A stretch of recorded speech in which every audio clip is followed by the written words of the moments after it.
Fantastic. Oh, Hi, Jide. finally. Hi, Kelvin. Right. Our Wow. viewers have been kept waiting for too long. Thank you guys so much for waiting. It's interesting. Finally glad to be able to Okay. be part of this. All right. So without further ado, like I said, so please just do a rerun of your intro, and then we'll set the ball rolling. Okay, so my name is Jide King. Been with thank you, Swati West. Been with Way for a few years now, going on 5.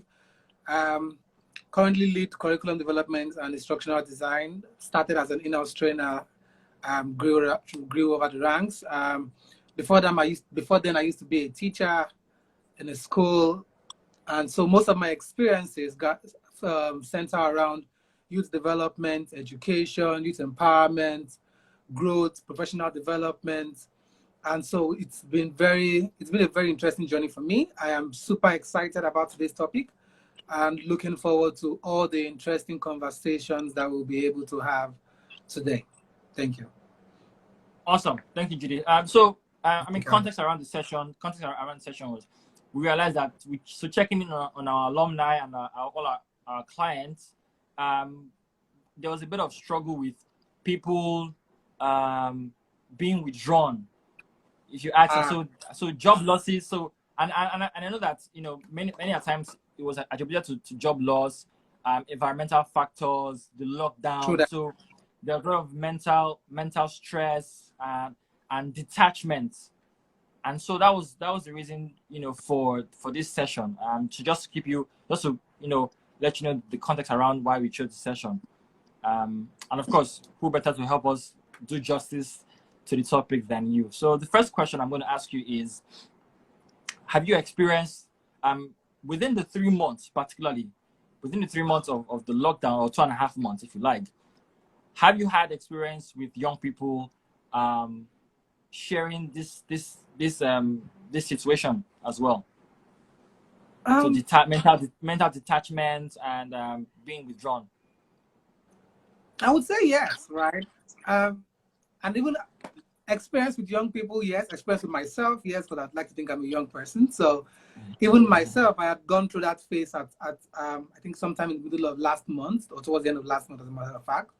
So it is common. People, a friend of mine and I were having a conversation some time back, and one of the things that we were able to establish was this is unfamiliar territory for a lot of people. Absolutely. This is the last time we had something similar to this was over 100 years ago with the Spanish flu. A lot of people did not experience that, and so this is the closest we have come to seeing what that looks like. This is extremely new for a lot of people, and so it is super important that people feel like there is no right way to behave. There is no right way to feel. There is no right emotion to have. It's just a culmination of all the things you feel and all the emotions that you have and all the ways in which you behave. So it is interesting that people are feeling withdrawn. People are feeling mostly confused. People are feeling exhausted and tired with it. It's almost like people are saying, can this just come and go? Interestingly, a while back, I was trying to encourage a friend of mine. I said, oh, this too shall pass. And the response was, I've heard that way too much. I've heard that too much for me to believe it. I no longer believe that this too will pass. I feel like it's here. It's been here for too long. We've been saying it to pass for too long. It still hasn't gone, and we are still hearing it. And so I just laughed and I said, well, it is true that we have been saying it for way too long that we would like to, but the reality is we have to still stay hopeful, keep our fingers crossed, and anticipate that this moment in time would also move on for another movement, for another era to be ushered in. All right, thank you for that. The first question that I should have asked was, what is emotional intelligence as it relates to the workplace? Interesting. I think over the years, I have seen numerous definitions to what emotional intelligence is. It's amazing. So one of the definitions one of the most common ones I have seen is the ability to manage your emotions in such a way that it is working positively for you and not against you. Another common definition of emotional intelligence I have seen is the ability to recognize how you feel, and channel that feeling in a productive angle. Another one Right. is the ability to manage stress. So there are a lot of definitions for emotional intelligence. I think the one that Definitions. I Right. love the most, the one that I personally love the most, is the definition that says the ability to recognize how you are feeling, name to that feeling, and manage that feeling or navigate that feeling in such a way that you are being your most productive self at the place of work. And I think that's the definition that I feel captures it the best way. Are there any examples to buttress that definition? Yeah, quite a few. So I like to give this example a lot. You walk into an environment, you see somebody who is grumpy. The person is grumpy, is snapping at everybody around him. Is being snapped. The natural reaction is, why is this person being so angry? But upon further investigation, you find out that that person probably had a series of events that led up to that explosion on their way to work. The person probably had a fight with their neighbor in the process of trying to drive out of the compound. The person probably had a run-in with the bus driver on Third Mainland Bridge in his drive in the bid to get to work in time and beat traffic. The person then gets into the office and realizes that some work that he should have done is not being able to do it because of the internet connection that is at the office. And so that person is frustrated by all these events that has happened over time, and that person is not able to adequately navigate that frustration. That person is not adequately able to navigate that stress, and so that person's natural reaction now is to become grumpy and snappy and, for lack of pardon my French, bitchy towards every other person that they come across. That is a case of somebody who has had poor ability to manage stress, poor ability to manage their emotions, and all the things that come with it. Right. And those are the emotions that the person failed to identify, right? Absolutely. Right. Okay. So the next question is, why should anyone care about emotional intelligence? Why should I care? I go about results done.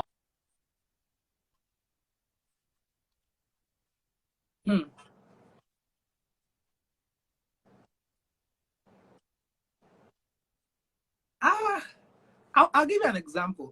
I think Kelvin's network is not so great. But if I heard Kelvin's question correctly, it was, why should I care about emotional intelligence? If I'm productive enough, if I am producing enough result at my place of work, why should it matter if I'm emotionally intelligent or not? I'll give you two examples. Let's call this person two individuals. Kelvin, can you hear me? Hi, Kelvin. Okay. While Kelvin's network settles down, I'll try to answer Kelvin's question. Two examples. Okay. One example with two people in it. One example with two individuals, two characters. Let's call the first person Prince, and let's call the second person Kevin. Okay, your network is better now. Let's call the first person Prince, and let's call the other person Nneka. Nneka is female Prince's name. Both of them work in an environment, work in the office. Both of them are in the same job role. Their job role is operations manager. They both work in an organization with about 40 other people. What happens? Everybody prefers to go to Nneka for assistance. And even though Prince is more efficient, Prince would do quite equally as great a job as Nneka, and probably in a better way. But everybody would rather go to Nneka for support. Everybody would rather go to Nneka when they have difficulties. Everybody would rather go to Nneka whatever the situation. What's the difference between Prince and Nneka? The difference is that if you go to Prince for support or for assistance, Prince would respond to you in a manner that makes you feel like you're stupid. Prince will respond to you in a manner that makes you feel like you are not smart. Prince would assist you. Exactly. Prince will be ruthless. So, however, Nneka has a way to work around people. Nneka has a way where she probably would say the same thing Prince would say, but you would from the way from her choice of words, from the tone of her voice, you are able to discern that it's coming from a place of care, it's coming from a place of playfulness, it's coming from a place where you are trying to, you understand that it is not an insult, but rather a joke. And so what happens is everybody on the team prefers to work with Nneka. Someone says emotional intelligence is really a tough one to practice. Oh, yes. I completely agree with that comment. I completely agree with that comment. It's a tough one to practice. Please go on. And so you find out that Prince is maybe more effective, may produce better results, but Nneka is more of a people person than Prince is. Nneka has colleagues who like her, colleagues who prefer to work with her and around her than Prince. And every time Prince steps into the office, the atmosphere in the office goes from very warm and friendly to cold and tense, just because of the way he interacts with people. And yes, you may say that this doesn't matter because Prince produces his results. But the truth is, if you cannot work effectively with people around you, then what good is your use in an office? Because human beings, we don't work in silos, we work with people. We work in and around people, and it's important that we have a good working relationship with the people that we work with. But people would argue that yes, it does. But I wanted to point out that people would argue that there are jobs or there are roles that don't necessarily require you working with others. How do you react to those statements? Because it would seem like it would seem as if EI is only effective when it involves people. But to my point, if I work independently, do I need EI?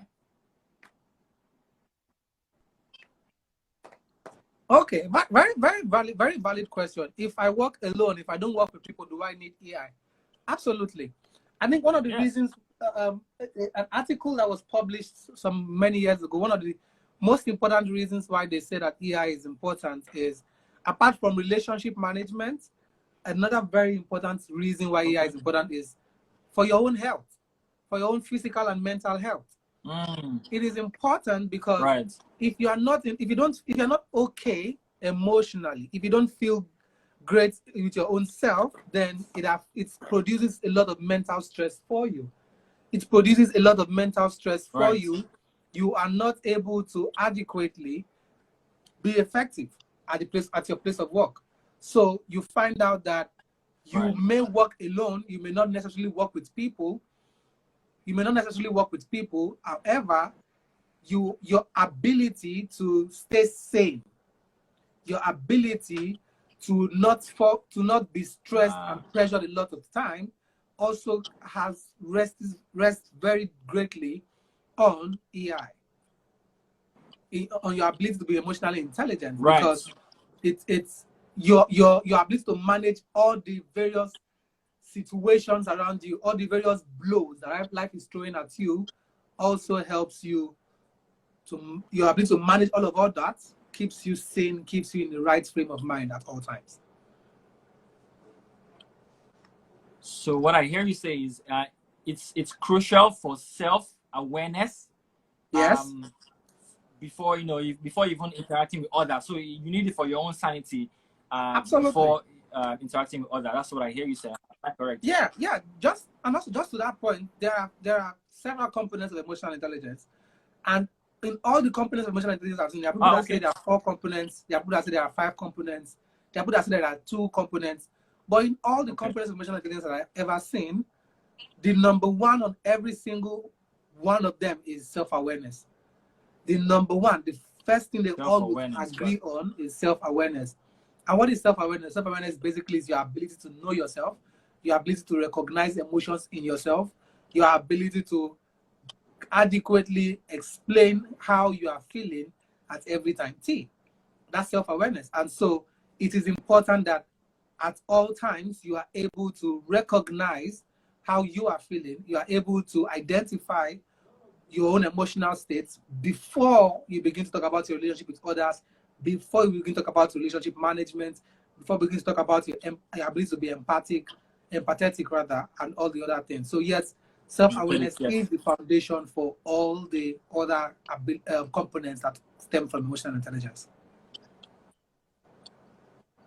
All right.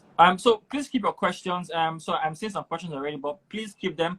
The next 10 minutes, we would read them. So please just keep them, and in the next 10 minutes, you can then send them in. My next question is, how can someone identify whether they are emotionally intelligent? Are there any assessments or metrics? I mean, how do I know I'm emotionally intelligent? How do I know that you are emotionally intelligent? How does how do I identify that in someone else? Okay, thank you very much, Kelvin. There are a lot of tests that helps you to see how emotionally intelligent you are. I like to look at it from two perspectives, actually. There's the scientific perspective, and then there's the art. So science and art. The scientific perspective has to do with tests. There are a lot of tests online. There's the Myers-Briggs test. I think there's the Larry Olusola test. There's a test that Larry Olusola designed. So if you just go on Google and just type test for emotional intelligence, you will see a lot of them. That's on the science bit. On the art bit, it's basically asking your friends, the people around you, your friends, your colleagues, your mentors. It's important that people have mentors. I think a lot of people do not understand the importance of mentorship. Your mentors, your people who have gone ahead of you in career, people who are ahead of you in business, people who are ahead of you in places of work. That's another angle you can find it out. You reach out to people and say, how do you think I do in this area? How do you think, how intelligent do you think I am? How emotionally intelligent do you think I am? How well do you think I work with people? How well do you think I navigate stress? How well do you think I manage anger? How well do you think I manage pressure? All these questions are ways in which you can also identify your own level of emotional intelligence through the people around you. So there's the one way, which is take some tests online. Some are free. A lot of them are free. Some are paid for. There's another one that also allows you to just, within your network, just reach out to people within your network and ask questions that helps you better identify yourself. And then lastly, you can also just sit down and ask yourself very honest questions. How well do I manage pressure? How well do I manage stress? Be honest with yourself, sit down, take all those questions, answer them, and then do what we call it self-evaluation. If you're able to do that very, very well, very adequately, then you now also have a better understanding of how emotionally intelligent that you are as a person. Fantastic. So what I hear you say is it's very important that we all have, I mean, maybe not mentors, but people who have gone ahead of us in life, right? Yes. Whether it's our chosen fields or whether it's whatever it is, who have worth of experiences, and then reach out to them and ask them how we are faring, in different aspects of our lives, right? Yes, absolutely. Absolutely. Right. So self-awareness is key. So the other question, so someone asked a question saying, how can emotional intelligence help someone who is hot-tempered? I saw that question. Very interesting. There are several. I would take that question back to when I talk about components of emotional intelligence. There is self-awareness, I already mentioned. There is self-management or self-regulation. There is empathy. There is motivation, empathy, and social skills or people management. Very interestingly, that question I think speaks to the components of. Could you recap? Okay. Yes. Oh, definitely. Could you recap for the benefit of those who might have missed it?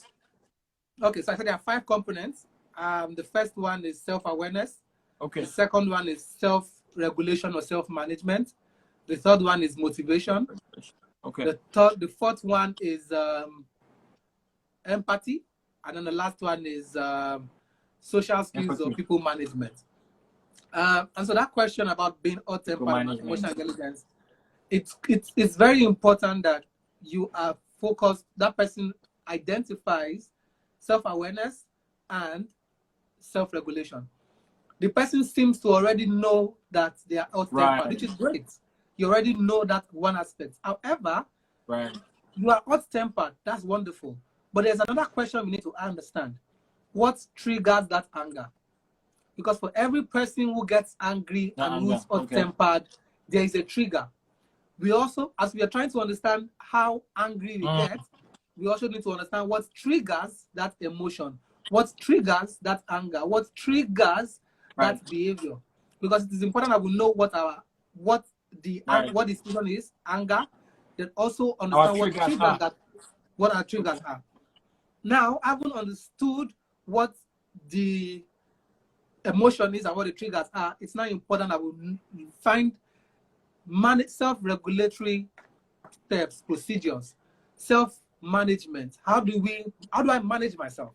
I mean, I work in an environment where my colleagues always make this joke about, they always joke about my name.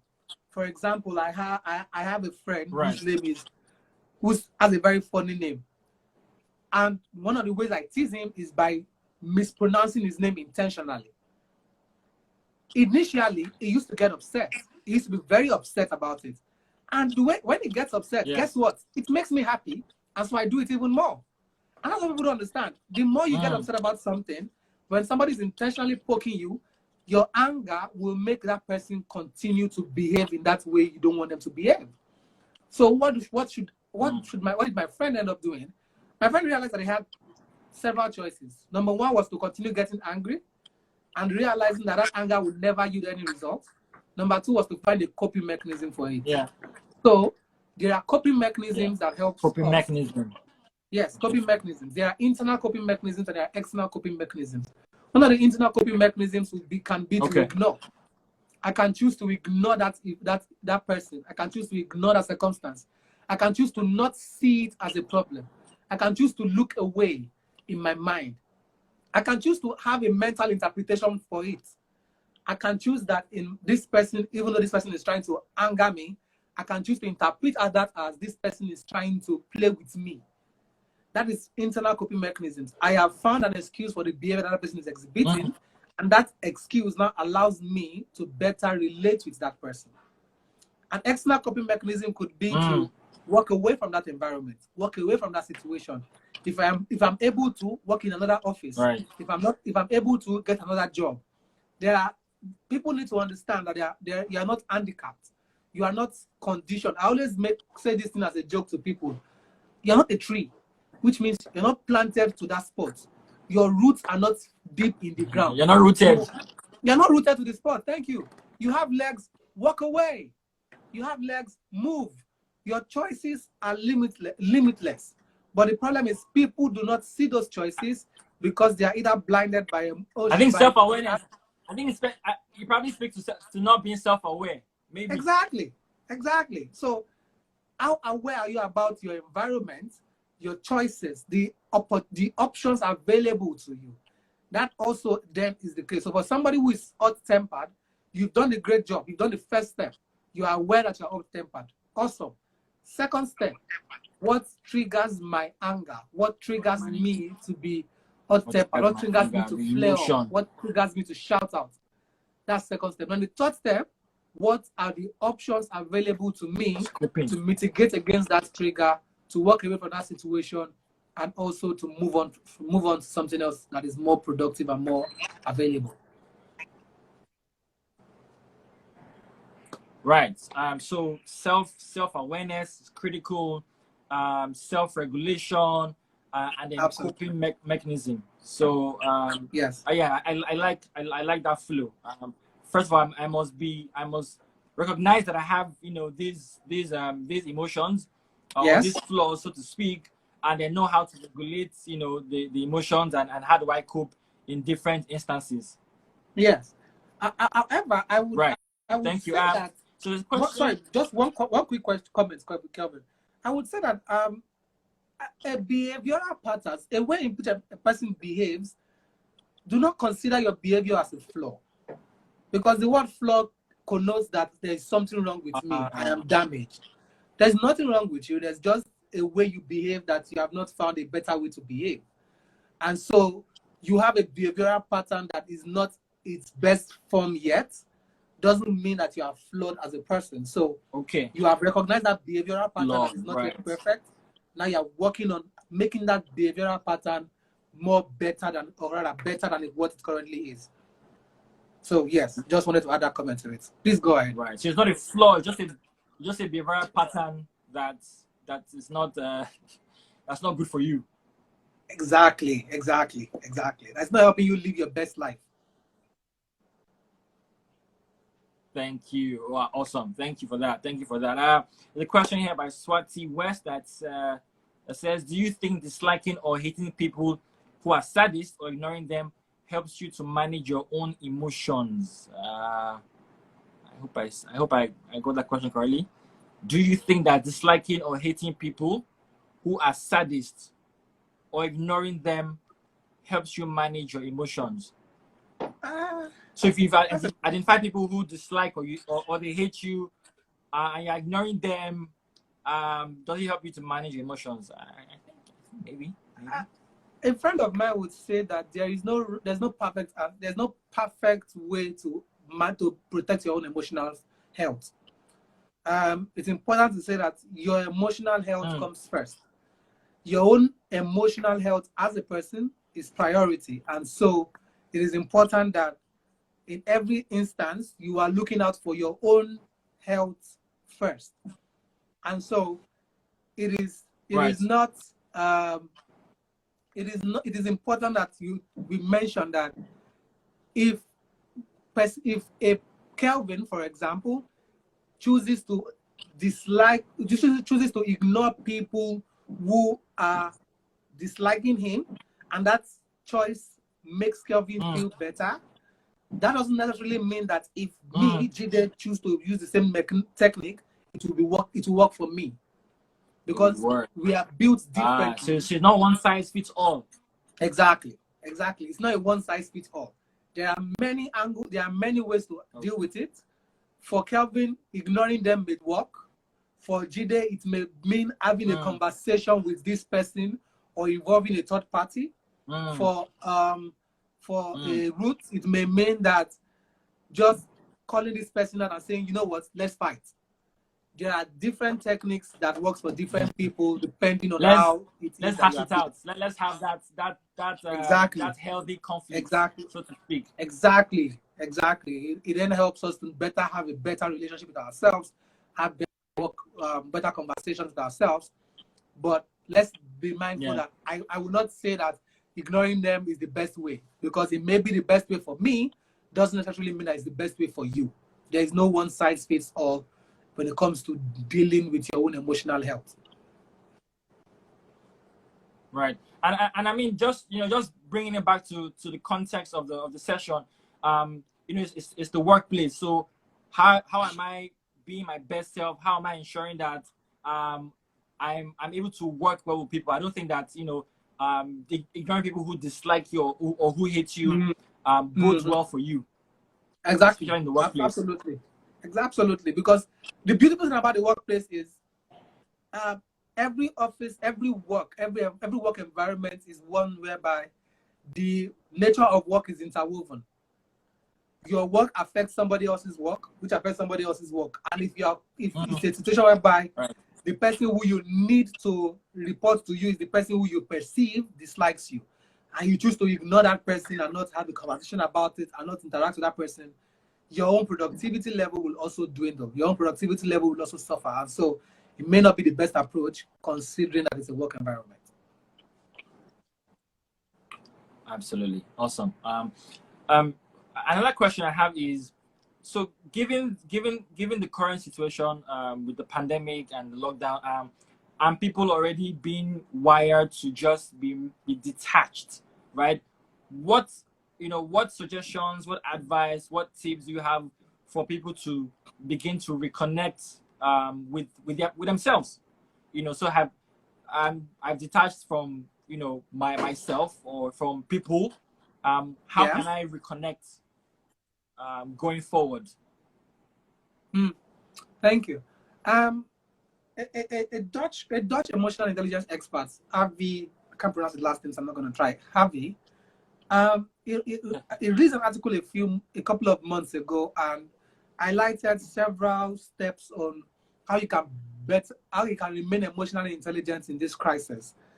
I think the first thing, from what he said, the first thing was, number one, name your emotions, name your feeling, name how you feel. I was in a conference, an emotional intelligence conference, 2 years ago. One of the speakers also mentioned the same thing. It is important that you name the way you feel. That helps you to understand that when you can name it, that's the first step in solving it.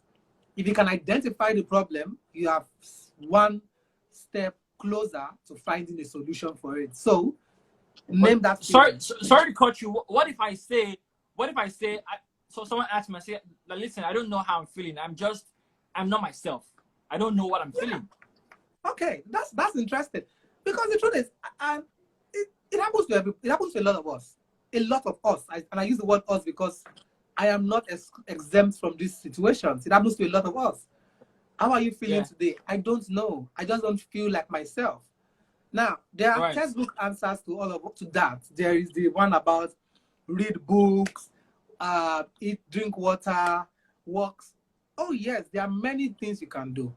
If you can't name your feeling, that is fine. The fact that you are able to recognize that you are not your best self at that moment in time, that in itself is a step in the right direction. You have been able to identify that there is something that is not right here. I don't know what that thing is, but I know that something is not right. And now I can begin to take steps to ensure that I get back on track. And one of those steps can simply be just breathing in and out. It can just be simple mindful meditation. Just sit down on your bed and breathe. Breathe in, breathe out. Another one could just simply be big gratitude challenge. I have a friend who, at the beginning of this COVID situation, at the beginning of the lockdown, she was going through a tough time, and the only thing that she did was she began a gratitude challenge. And so for every day when she wakes up in the morning, she would sit down and think, what am I grateful for today? For her, what I noticed with her was that it took her mind away from all the things that are not working right at that point in time to all the things that are working great. It began to help us see, it began to change our approach, our outlook towards life. So she began to look at it and say, what am I doing right? What is working well? What am I grateful for? And so for her, it helped. When I was feeling out of sorts, what helped me was companionship. I moved in with my friend, a very close friend of mine. I just moved into his house and I'm like, dude, I'm here till I can feel better. And for me, it was just that connection that I could have. It was just conversations, waking up in the morning and just having somebody to talk to about irrelevancies. Somebody to talk to about something that doesn't really make sense. At some other point, that was no longer enough. I began to do exercises. I began to walk in the evening, just walk, to just stretch my legs, clear my head, think of nothing but of everything. So there are many steps to it. And I'm talking about what has worked for people. I hope that of those that are listening, they will see something that resonates with them and they will try it. For somebody else, it was, I want to leave my own house. I have a friend who left the apartment where she was living in and went into another apartment and just locked herself in there. I wanted to be alone. Why? What was the challenge? Her own place, she was used, there were things that were happening in her own environment that she was not comfortable with, that she was not happy to be around. And so she moved to somewhere where she could just be by herself, alone. And so there are many, many, many things that you can do. But then the number one thing is identify that there is something wrong. If you cannot put a name to the way you're feeling, simply identifying that the way you are feeling is not the best way you can be feeling in itself is a step in the right direction. And after you found a way, after you've done that, you then begin to think about how can I get back to the way, how can I get back to who I am? Will I be ever able to get back to who I am? That's another question entirely. But how do I now go from where I currently am and I'm not happy about to where I would like to be that will give me some level of happiness and fulfillment in life? Fantastic. So two things you said are, so one is identify the emotion. So if you can't name this, you can't name it, but just at least identify it. Yes. Am I correct? Identify that, yes. Identify that you're not in your best yet. Identifying that the situation is not the best. Yes. Identifying that I am not at my best self right now. I can be better. Right. And then the next one is find ways to address it, or find ways to address it, or find something positive to get you out of that situation. Yeah. And there are many ways you can do that. But there are many ways. It could simply go from breathing meditation to taking long walks to interacting with people or being by yourself. There are several ways. Right. Yeah, you said so. So taking long walks, interacting with people, being by yourself. Does that count? Yeah. For some people it helps. And I talked about a friend of mine who left her own apartment simply because her flatmates and her environment were not giving her the kind of vibe she wanted. And the kind of vibe she wanted was a vibe where she could be by herself and just think through her own life, think through her emotion. There are people that do better with themselves, just me, myself, quiet environment, and I'm just thinking and writing how I feel. So for some people that works. And this my friend moved out of our place, moved into somewhere else, stayed there for a few weeks. By the time she was going back into her place, she was better able to interact with her neighbors, with her flatmates, with people around her. She was better able to give a part of herself to them because she had been able to spend some time with herself and build parts of herself that she felt she needed to build. And so it is important that people do what works for them. For some people, being by yourself was not good. For me, when I was feeling that way, I knew that being by myself was not the best thing. And so I moved into my friends' house. But for this person, she realized that being with people is not the best thing. I need to be by myself. So different strokes for different folks. Different folks. I mean, that's a very valid point that you've overstressed. Is, there's nothing that's cast in stone. It's not one size. It's not a one size fits all step. Yeah. So everyone identifies, what works for you and applies accordingly. Yeah. And also, very importantly, one last thing, just to that point, very, very importantly, I think it's also important that you talk. It may mean talking to somebody, it may mean talking to yourself, it may mean just talking to anybody, but talking helps. What I have come to realize over time is that when you are able to talk through how you feel, just talk about what you are feeling, it helps you. Sometimes it helps people feel better.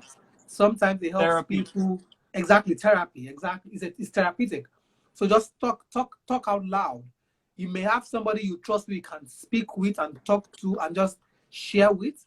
It may just be you and yourself. I have a friend who just records voice notes. She just picks up her phone and begins to record her thoughts. And for her, she just opens her voice recorder and begins to talk about everything going on in her head. And she may spend 20 minutes just recording voice notes. Yeah. And by the time she's done recording those voice notes, she feels better.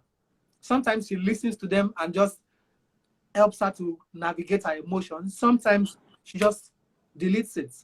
But that process where she is able to talk about everything that she's going through helps her. So yes, it's important that people talk about it. So there are two. So Instagram will cut off in the next 5 minutes because we're nearing an hour. But two questions that have come in. Richie for All asks, how can emotional intelligence be improved? Okay. Do you want to take the second question so I can answer both of them together? I think I'll take them one after the other. Okay. How can emotional intelligence be improved? I think people have always asked me this question every single time I've taken emotional intelligence class, and my answer has always been, it will you every day you are improving by experiences.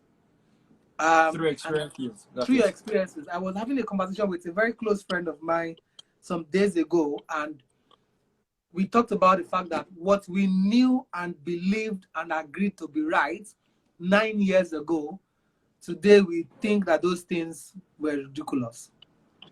What has changed is the things that we have seen in those 9 years, the experiences that we have gathered in those 9 years. And so number one is your emotional intelligence you will get better at being emotionally intelligent through your interactions with people every single day of your life.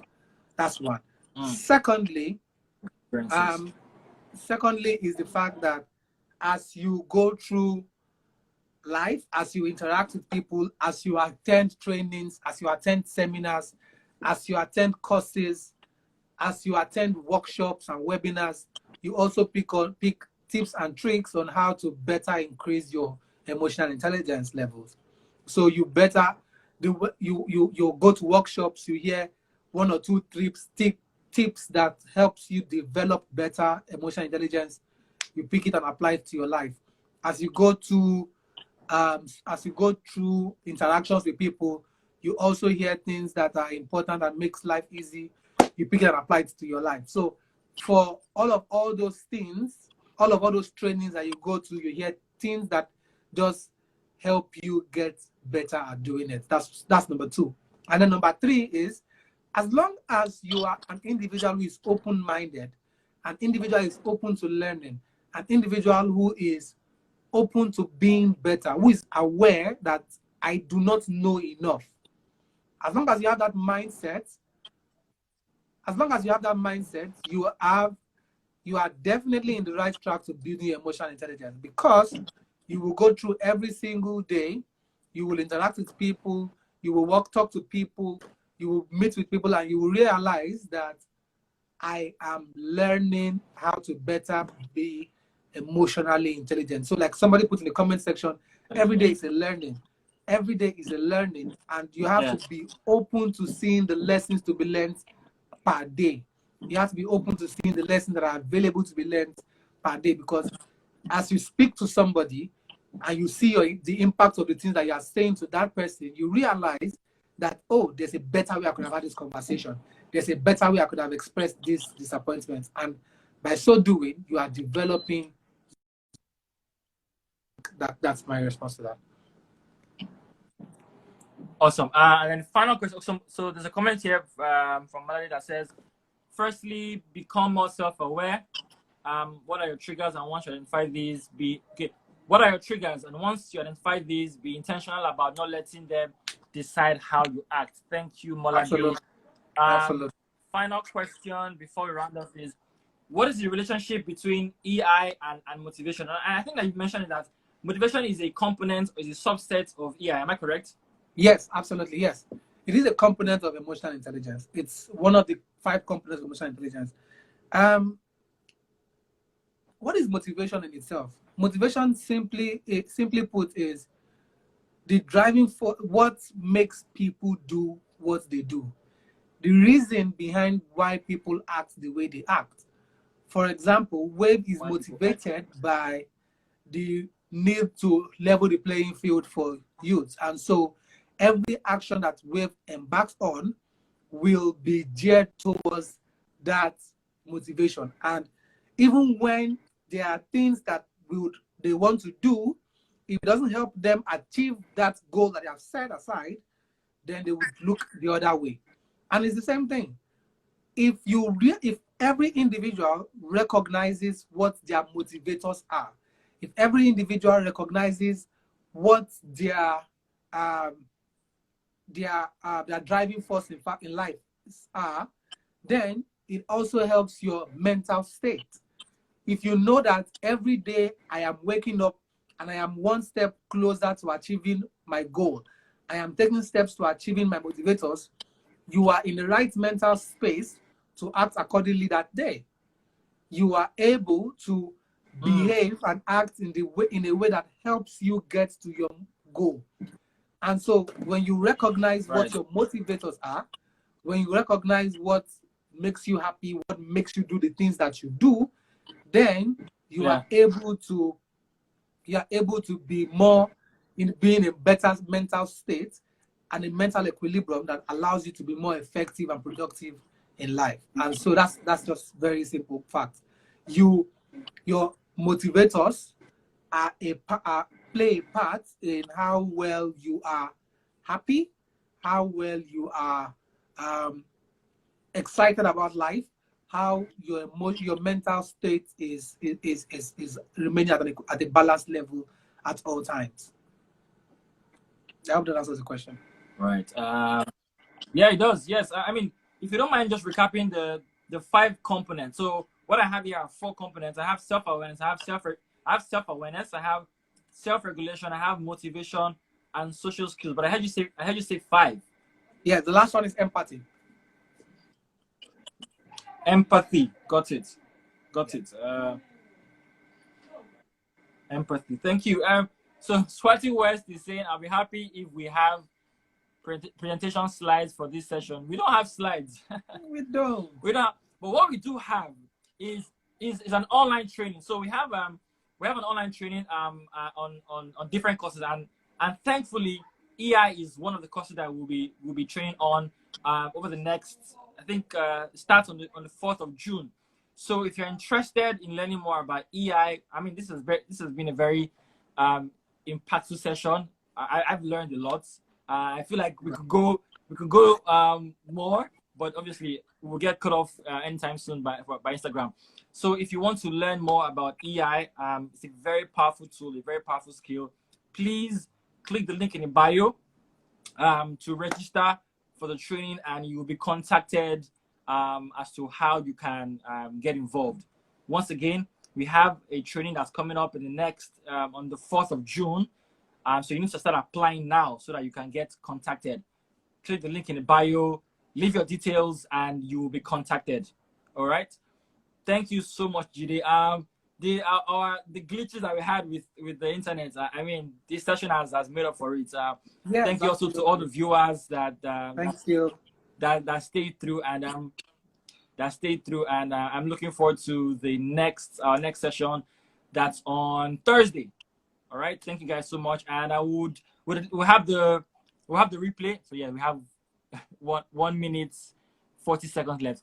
We'll have the replay on our story or on our IGTV. Not sure which one yet. But yeah, thank you guys so much. Thank you, Swati West. Thank you, Moladi. Thank you, Maki West Fabrics. Thank you, Fatih. Thank you, BY Ajid First. Thank you, Kingsley. Thank you guys so much. Yes. See you guys on Thursday. Thank you all very much. Thank you, Kelvin. Have a wonderful time, guys.